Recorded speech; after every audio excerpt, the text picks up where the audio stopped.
Hari ini kita lihat satu tema.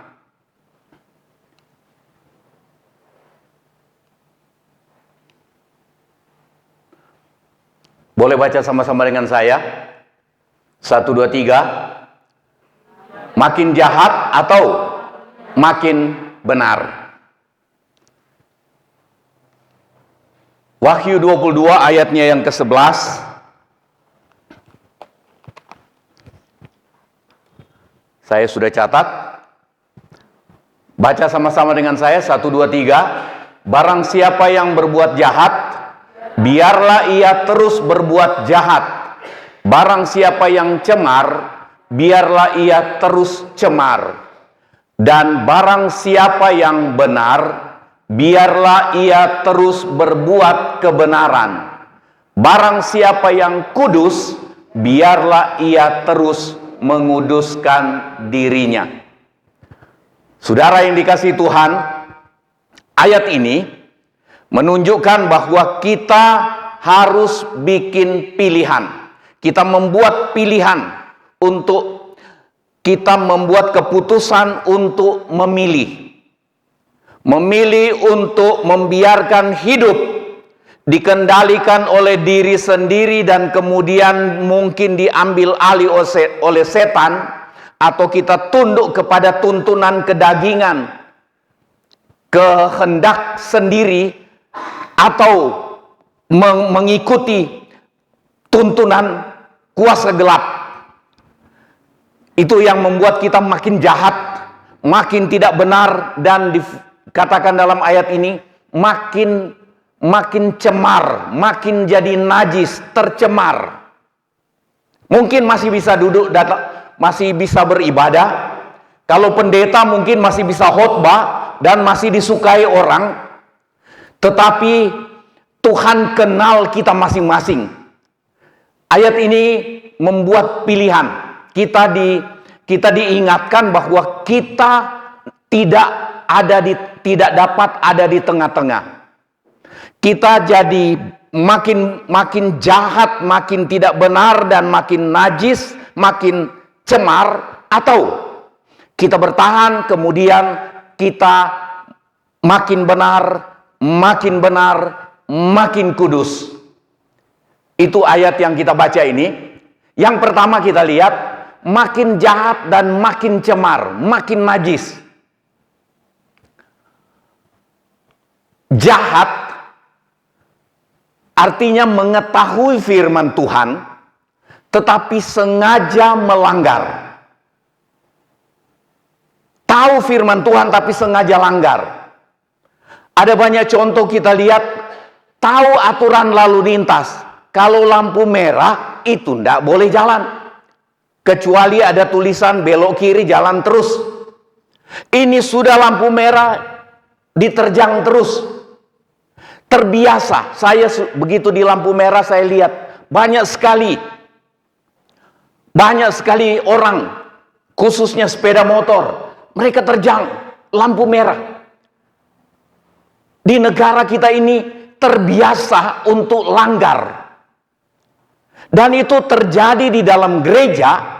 Orang gereja, pendeta, anggota gereja itu sering diketemukan bahwa tahu firman Tuhan, tahu larangan Tuhan, dilanggar. Ini penilaian Tuhan, ini jahat. Kita tahu aturan Tuhan untuk tidak boleh, tetapi kita sengaja langgar. Pernah saya khotbah, ada dosa yang biasa dilakukan dalam gereja, di kalangan umat Tuhan, di hidup manusia ini. Ada dosa yang sungguh-sungguh jelas dosa, tetapi orang anggap tidak apa-apa. Contohnya berdusta. Berdusta, menilai tidak adil. Belum dengar baik-baik mengenai satu cerita, satu peristiwa, kita sudah cerita ke orang penilaian kita sendiri, padahal penilaian kita tidak benar. Dan dusta dianggap biasa. Dusta sedikit, dusta banyak, dusta kecil, dusta besar, kita anggap biasa. Padahal begitu kita tahu itu dusta dan kita sengaja berdusta, kita sengaja langgar, itu di hadapan Tuhan sudah mulai jadi jahat kita. Dan kalau kita biasakan terus-menerus seperti itu, maka jadilah kita orang-orang yang makin hari makin jahat dan makin cemar, makin terkotori. Kita hati-hati untuk menjalani hidup ini. Apalagi firman Tuhan katakan dalam kitab Wahyu ini, di hari-hari terakhir, saya kayaknya ada kutip satu.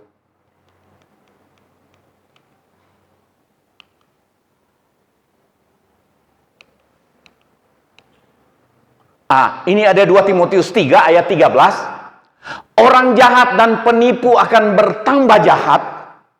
Ini keadaan yang terjadi pada hari-hari terakhir, yaitu pada hari-hari ini. Orang jahat dan penipu akan makin bertambah jahat. Kemudian mereka menyesatkan orang lain, dan mereka juga makin disesatkan. Disesatkan oleh ajaran yang mereka pegang, mereka terima, mereka berpendapat sendiri. Makin mereka tersesat, makin najis hidupnya, makin kotor. Tapi mungkin dia masih hadir di ibadah di gereja. Mungkin dia, kalau dia pendeta, masih berkhotbah. Ini mengerikan. Mengerikan. Ya, makin jahat, makin cemar, makin najis. Jahat, tadi kita lihat mengetahui firman Tuhan tapi sengaja melanggar. Jahat artinya sering dengan sengaja melanggar perintah atau kehendak Tuhan. Sengaja. Kita tahu mana kehendak Tuhan, mana yang Tuhan mau, mana yang Tuhan perintahkan, mana yang Tuhan larang. Kita langgar. Kita sengaja langgar. Dan makin sering kita langgar, makin kita menuju kepada keadaan di mana kita jadi jahat di pemandangan Tuhan.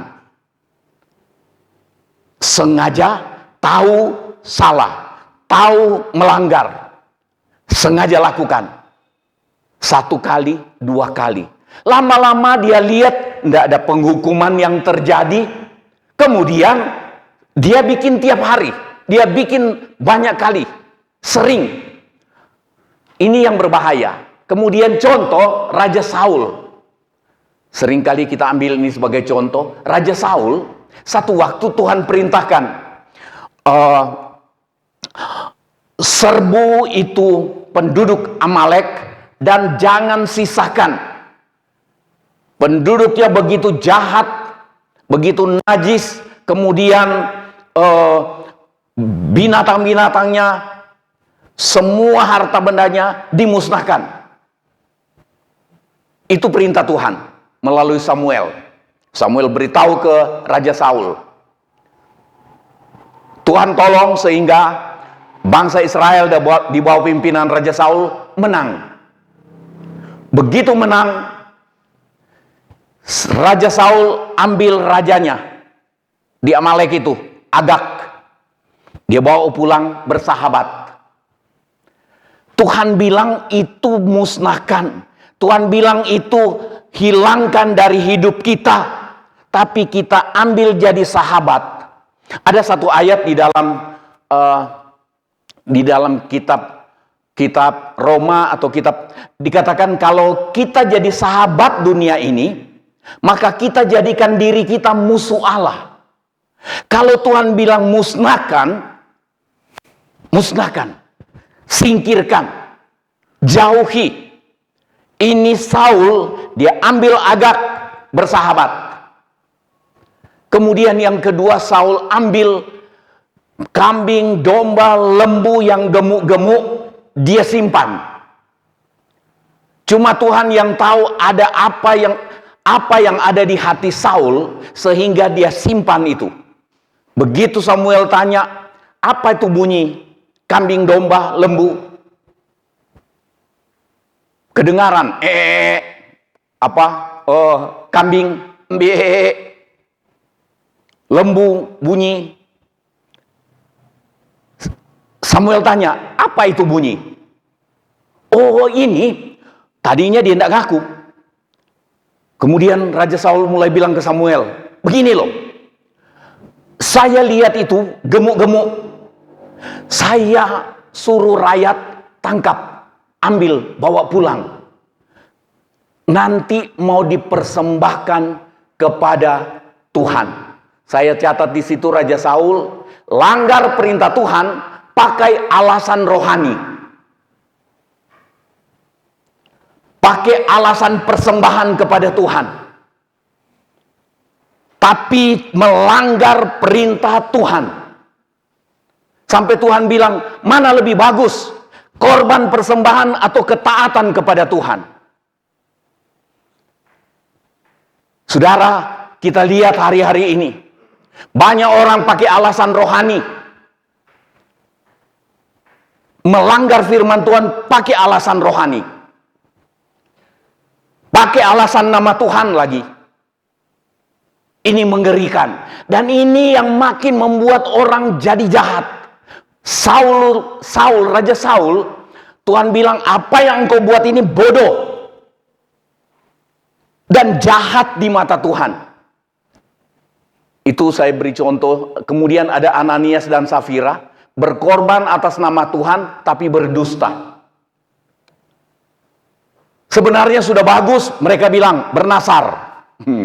Bernasar. Kami mau jual sebidang tanah. Kami mau persembahkan untuk pekerjaan Tuhan. Bagus. Tapi ketika itu terjual dan uang ada di tangan mereka, mereka tergoda. Laku lebih besar dari pasaran biasanya mungkin, mereka kurangi. Mereka bawa ke Petrus. Petrus tanya, apa betul sudah ini semua? Mantap. Ananias jawab, amin. Sudah semua. Ditulis dalam Alkitab cuma satu kali Petrus tanya. Sebenarnya ada kesempatan buat Ananias bilang, maaf, sudah salah kami kurangi. Tapi dia keraskan hati, merancang dusta dengan istrinya di rumah. Tapi mempersembahkan untuk, katanya untuk Tuhan. Omongannya adalah untuk Tuhan. Tapi dia melecehkan Roh Kudus, menghina Tuhan, menghina Roh Kudus. Yang tuntun dia untuk mempersembahkan. Tapi begitu dia merancang dusta soal uang ini, dia kurangi. Dia hendak batalkan nasarnya. Dia jalankan nasarnya tetapi ada dusta. Pakai nama Tuhan untuk berdusta. Pakai nama Tuhan, namanya persembahan. Tapi berdusta.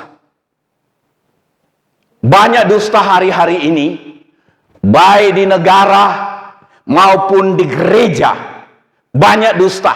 Mulai dari anggota gereja sampai pemimpin gereja. Banyak dusta terjadi.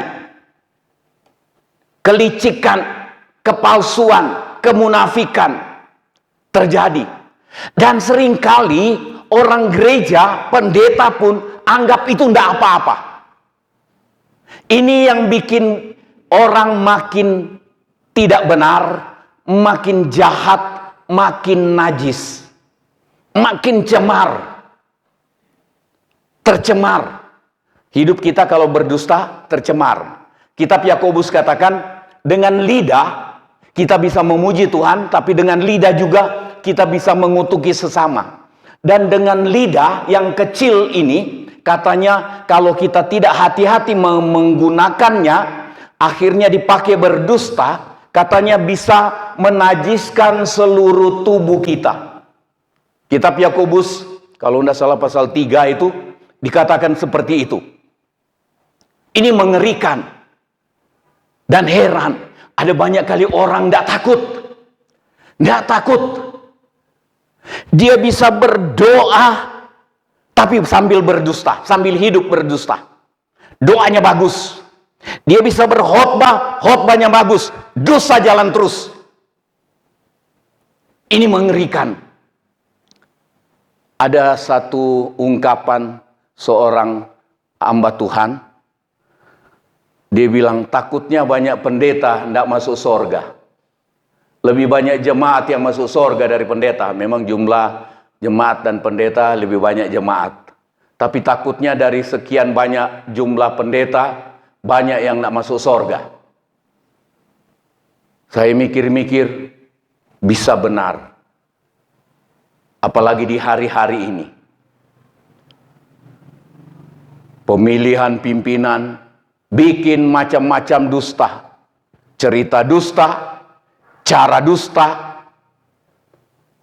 macam-macam yang dibuat, penyimpangan. Tidak takut. Makin tidak takut akan Tuhan, makin orang berani langgar firman. Berani langgar kebenaran firman Tuhan, dan dia makin jahat, makin cemar. Matius 7 ayat 22 dan 23, kita lihat ayat ini. Pada hari terakhir banyak orang akan berseru kepadaku, Tuhan, Tuhan, bukankah kami bernubuat demi namamu, nama Tuhan Yesus. Bernubuat ini terjemahan lain katakan mengajar. Kayak saya saat ini sedang mengajar. Mengajar demi nama Tuhan.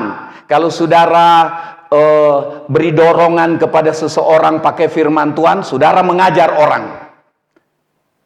Banyak kali kan kita mengajar orang, oh saudara-saudara kita harus begini dan begini. Kalau kita bersaksi seringkali, oh saudara-saudara mari kita mau begini dan begini dan begini. Mengajar orang.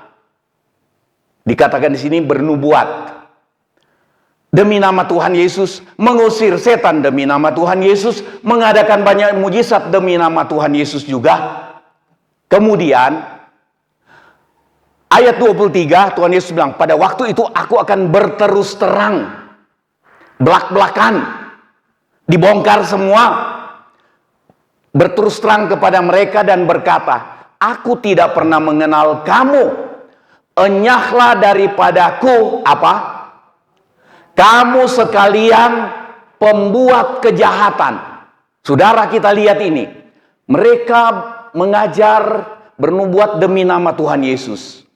Bikin mengusir setan demi nama Tuhan Yesus. Adakan banyak mujizat demi nama Tuhan Yesus. Menyembuhkan orang demi nama Tuhan Yesus.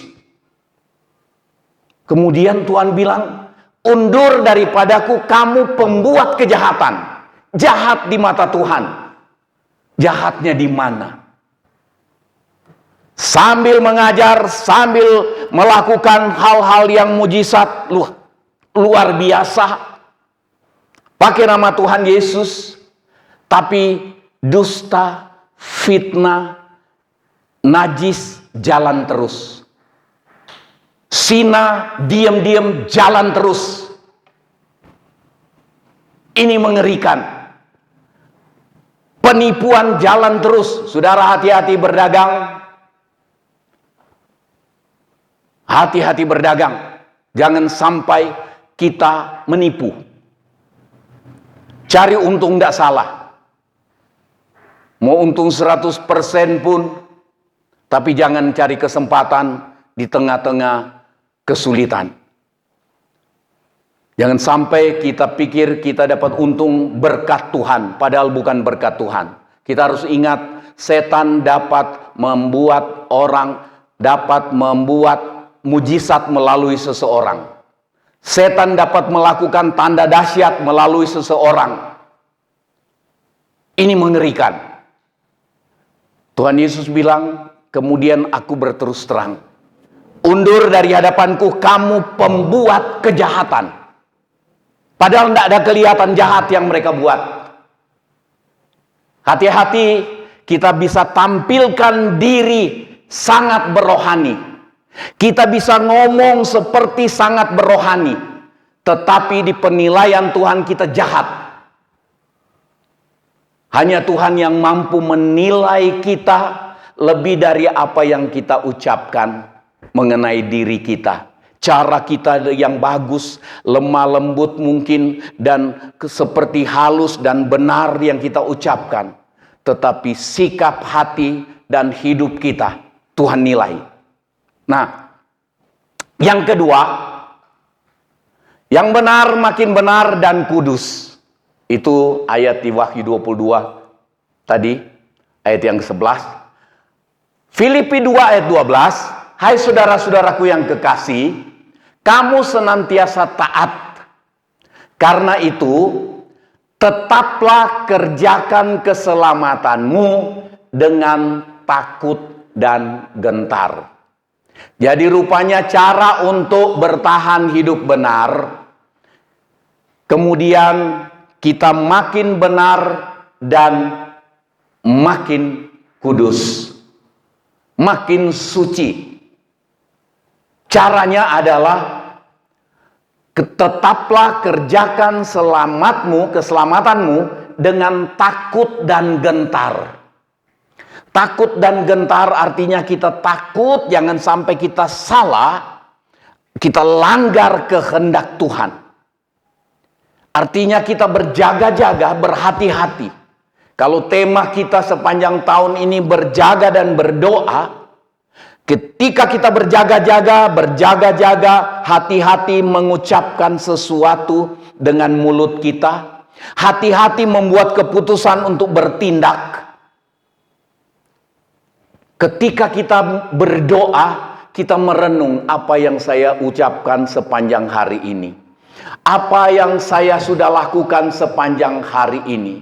Apa yang ada di pikiran dan hati saya menilai seseorang. Ketika kita berdoa, kita hadapkan diri ke Tuhan. Tuhan oleh Roh Kudus tuntun kita, ingatkan kita. Tadi pagi kamu nilai seseorang salah. Tadi pagi kamu bikin keputusan bersikap, cara kamu ngomong kepada seseorang atau kepada siapapun, salah. Kita waktu berdoa dan Roh Kudus ingatkan itu, maka kita mengoreksi diri dan mulai hidup lebih hati-hati. Takut dan gentar. Takut di sini maksudnya punya rasa hormat kepada Tuhan, rasa hormat kepada firman Tuhan. Itu yang membuat kita jadi bertumbuh jadi orang benar. Bertumbuh jadi orang benar, dan dari hari ke hari makin benar karena kita suka berjaga dan berdoa. Mengoreksi, memeriksa diri. Memeriksa diri. Ada satu ayat di dalam kitab Ratapan atau Ratapan Yeremia, dikatakan, marilah kita menghadapkan diri, memeriksa diri kita di hadapan Tuhan dan berbalik kepada Tuhan. Memeriksa diri, dapati bahwa ada hal yang tidak benar dalam hidup kita, ada penyimpangan, ada perlawanan terhadap firman Tuhan yang kita lakukan. Memeriksa diri. Waktu kita berdoa, kita dituntun, diingatkan soal itu, dan itu kita berpaling kepada Tuhan. Itu yang menuntun kita untuk jadi orang yang makin benar dan kemudian makin kudus. Tetap kerjakan keselamatanmu dengan takut dan gentar, bukan saja seperti waktu aku masih hadir, ini Paulus katakan kepada jemaat di Filipi, tetapi terlebih pula sekarang waktu aku tidak hadir. Jadi waktu ada orang lain saksikan kita kerjakan keselamatan dengan takut dan gentar. Lebih lagi kalau tidak ada orang lain, kita lebih waspada, kita lebih takut dan gentar waktu tidak ada orang lain. Iya kan? Kalau ada orang lain kita masih tertolong, ada yang mengingatkan. Kita takut, kita malu nanti, oh dia dengar saya suka bicara firman, tetapi sekarang dia lihat sikap, kelakuan saya, omongan saya tidak benar, tidak tepat. Takut dan gentar, dia hati-hati bersikap, hati-hati berbicara. Tapi waktu kita sendirian, itu tantangan lebih berat. Itu waktunya kita berjuang lebih sungguh dalam takut dan gentar, supaya walaupun tidak ada yang lihat, ada siapa yang lihat. Anak sekolah minggu nyanyi, saya ada, Tuhan pun ada, di mana-mana Tuhan pun ada. Di mana-mana Tuhan ada. Kitab Amsal katakan, tiap langkah orang diawasi oleh Tuhan. Wah, kita mesti ingat itu. Supaya kita jadi orang yang takut dan gentar terhadap Tuhan. Menghormati Tuhan, menghormati firman-Nya. Takut melanggar. Bukan takut karena dihukum, tapi malu. Tuhan sudah tebus saya dengan darah-Nya. Tuhan serius menebus saya. Saya ingin serius juga berjuang supaya saya tidak bikin salah dan seakan-akan saya menghina Tuhan yang sudah menebus saya. Nah,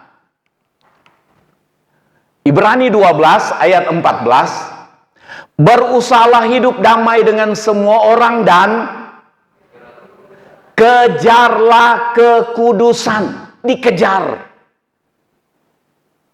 Rupanya kekudusan itu gampang lari. Jadi mesti dikejar.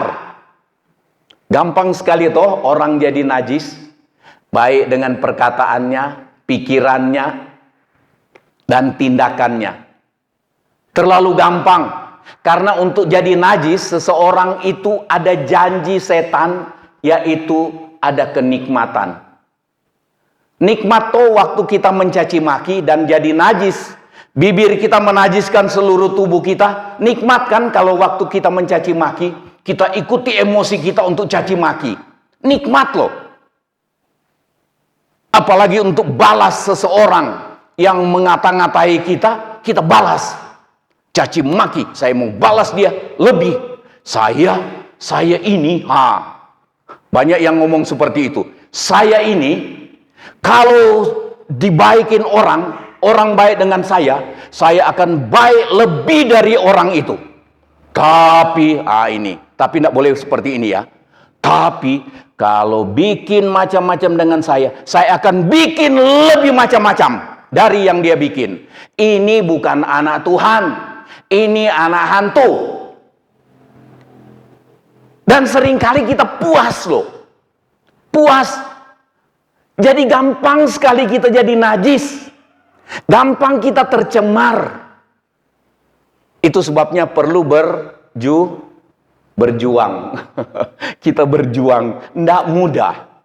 Waktu mengejar kekudusan itu perlu perjuangan.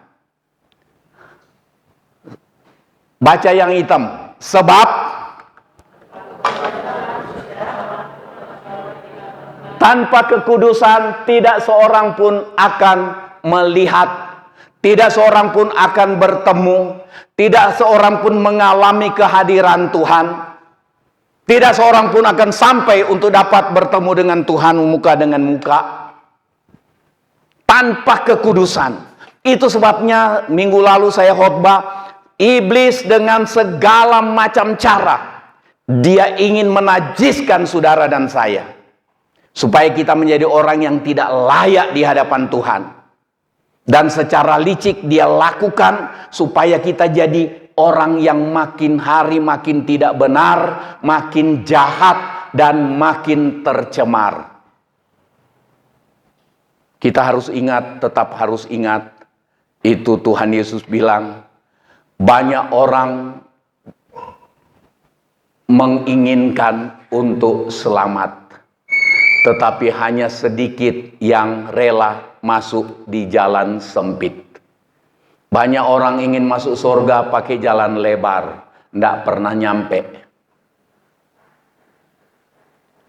Kita berjuang supaya Tuhan Yesus bilang dalam Injil Lukas, berjuanglah untuk masuk melalui pintu yang sesak itu, pintu penyangkalan diri. Itu syarat mutlak untuk ikut Tuhan. Kalau kita langgar itu, kita tidak pernah sampai kepada kekudusan. Tidak pernah kita jadi orang yang benar dan makin kudus. Nah, kita sudah lihat di akhir zaman ini. Yohanes 16 ayat 13, ini kebaikan Tuhan. Tetapi apabila roh itu datang, yaitu roh kebenaran, ia akan memimpin kamu ke dalam seluruh kebenaran. Tuhan Yesus lengkapi kita umat Tuhan. Tuhan tahu kita tidak mampu. Tuhan lengkapi dengan Roh Kudus yang mengingatkan kita, memimpin, menuntun kita dalam segala kebenaran. Supaya kita menjadi orang benar yang terus makin mengerjakan kebenaran dan makin menguduskan dirinya dan jadi kudus. Di akhir zaman ini firman Tuhan katakan cuma ada dua keadaan yang terjadi. Kalau kita kurang bersungguh-sungguh dan tidak berjuang, maka kita akan terbawa kepada orang yang makin tidak benar dan makin najis. Tetapi kita semua ingin berjuang supaya kita jadi kelompok yang berikutnya, yaitu makin benar, makin melakukan kebenaran, dan makin kudus. Makin kudus. Ada nyanyian katakan, sucikan dan kuduskan hati ini untuk layak menghadap hadirat-Mu. Kalau kita ingat ini, kita gemetar ketika kita ada mengangkat tangan, menyanyi, memuji, menyembah Tuhan. Seperti doa Ibu Lis tadi, ampuni kami. Dari malam minggu kita bilang, Tuhan layakkan saya untuk beribadah sesuai dengan kehendak-Mu besok. Begitu kita datang sampai di gereja, kita bilang, Tuhan selidiki saya. Kalau ada hal-hal, ada dosa yang menghalangi saya untuk dapat beribadah, menyenangkan Tuhan, ingatkan saya. Itu kebaikan Tuhan, kemurahan Tuhan. Tuhan mau kita ada di pihak yang makin benar dan makin kudus. Kita tidak terbawa terseret kepada keadaan yang makin jahat karena melanggar kebenaran, makin jahat, makin najis. Makin jahat atau cemar, atau makin benar, strep kudus, atau makin kudus. Makin jahat atau makin cemar, atau makin benar dan menjadi kudus. Baca sama-sama dengan saya, 1, 2, 3. Kita harus membuat keputusan untuk memilih. Pilihan ada di tangan saudara dan saya. Kita bikin keputusan itu, dan Tuhan akan menolong kita. Tuhan akan berikan Roh Kudus untuk menuntun kita dalam seluruh kebenaran. Jika terus sengaja melanggar firman Tuhan, kita akan makin jahat dan makin cemar, makin najis, makin tidak kudus. Atau berjuang tetap lakukan firman Tuhan. Jadi kita ada membuat keputusan untuk memilih. Yang pertama, terus sengaja melanggar firman Tuhan dan makin jahat dan makin kudus. Atau kita berjuang tetap lakukan firman Tuhan dan Roh Kudus tuntun kita dalam seluruh kebenaran. Kita akan bertumbuh makin benar dan makin kudus. Puji Tuhan, Tuhan memberkati. Kita sama-sama berdiri.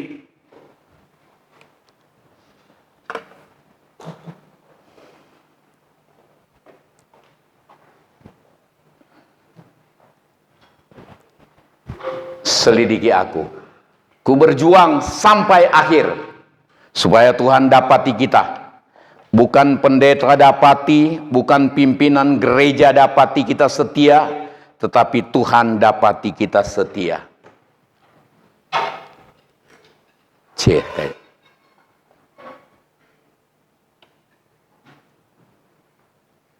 Coba A dulu. Ku berjuang sampai akhirnya kau dapati aku tetap setia. Selidiki aku, selidiki aku, lihat hatiku, apakah ku sungguh mengasihimu Yesus, Kau yang Maha Tahu dan menilai hidupku, tak ada yang tersembunyi bagimu. Telah kulihat kebaikan-Mu yang tak pernah habis di hidupku. Ku berjuang sampai akhirnya Kau dapati aku tetap setia. Saudara, kita perhatikan kata-kata di dalam nyanyian ini. Selidiki aku, lihat hatiku, apakah aku sungguh mengasihi Engkau.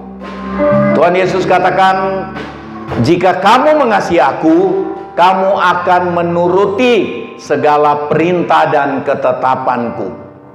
Dengan kita menuruti segala perintah Tuhan, kita akan bertumbuh makin hari makin benar dan makin kudus. Angkat tangan dengan iman sambil memohon kepada Tuhan. Selidiki aku, lihat hatiku.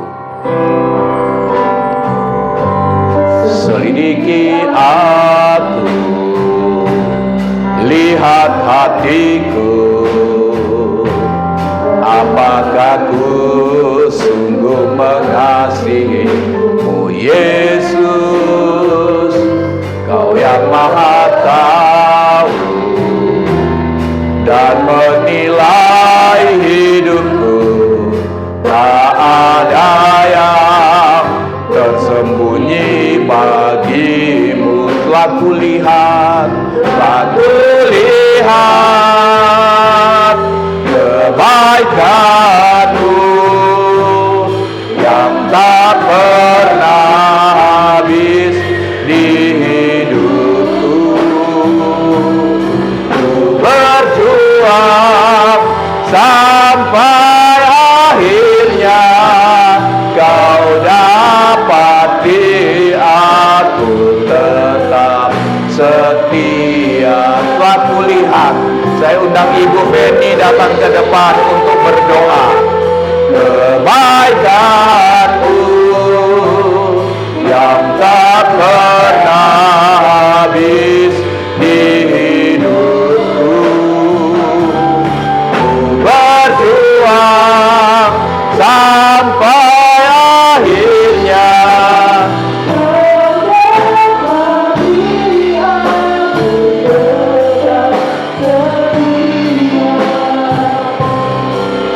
Berjuang sampai akhirnya.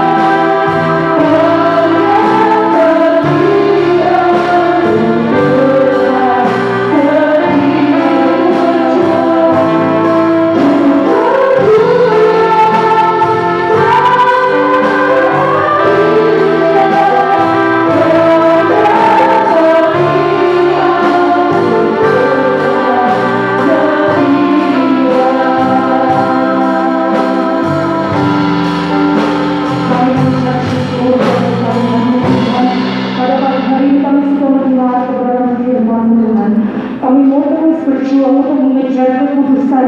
Kami mau terus berjuang Tuhan untuk hidup benar, untuk semakin kudus Tuhan. Ampuni segala dosa dan kesalahan kami Tuhan. Selidikilah hati kami Tuhan. Apabila ada dosa, apabila ada sesuatu yang tidak benar di hadapan-Mu Tuhan, mungkin kami bisa menipu orang lain, namun kami hidup berkenan di hadapan-Mu. Lewat perkataan kami, lewat perbuatan kami Tuhan. Biarlah kami jadi berkat dimanapun kami berada Tuhan. Kami bersyukur Tuhan buat renungan firman-Mu yang sudah kami dengar pada pagi hari ini Tuhan. Kami tahu Tuhan bukan suatu kebetulan. Jikalau firman ini Tuhan, Engkau taruh dalam hamba-Mu. Kami percaya Engkau ingin kami berubah. Engkau ingin kami semakin hidup benar. Untuk kami terus berjuang Tuhan. Kami rindu Tuhan untuk masuk dalam bilangan yang sedikit itu Tuhan. Untuk kami melalui pintu yang sesat itu Tuhan. Walaupun mungkin himpitan, mungkin tak enak, mungkin rasa sakit ataupun sesuatu yang tidak mengenakan kami Tuhan. Namun kami percaya itu semua untuk kebaikan kami Tuhan. Kami bersyukur untuk firman-Mu. Materaikan firman-Mu dalam hati kami. Kami percaya firman yang Tuhan pada pagi hari ini Tuhan tidak akan pernah kembali dengan sia-sia. Apa yang Tuhan suruh pasti akan berhasil dan akan digenapi dalam kehidupan kami Tuhan. Terima kasih Tuhan, Kau memberkati hamba-Mu yang sudah menyampaikan ke dalam firman-Mu. Taruh hikmat, biarlah Tuhan Kau memberikan hikmat lebih lagi Tuhan untuk kami, untuk menjadi berkat bagi kami sidang jemaat-Mu hormat ini, sehingga kami semakin bertumbuh menjadi berkat yang lebih baik lagi. Terima kasih Tuhan dan itu akan harapan kami. Kami bersyukur, kami bangga punya Allah seperti Engkau Tuhan. Engkau baik, Engkau sangat baik dalam kehidupan kami. Kami percaya Tuhan, rancangan-Mu bukan rancangan kecelakaan. Rancangan-Mu adalah rancangan yang penuh dengan damai sejahtera Tuhan. Kami mengucap syukur di dalam berkat nama Tuhan Yesus Kristus Allah dan Juru Selamat kami yang hidup. Haleluya. Amin.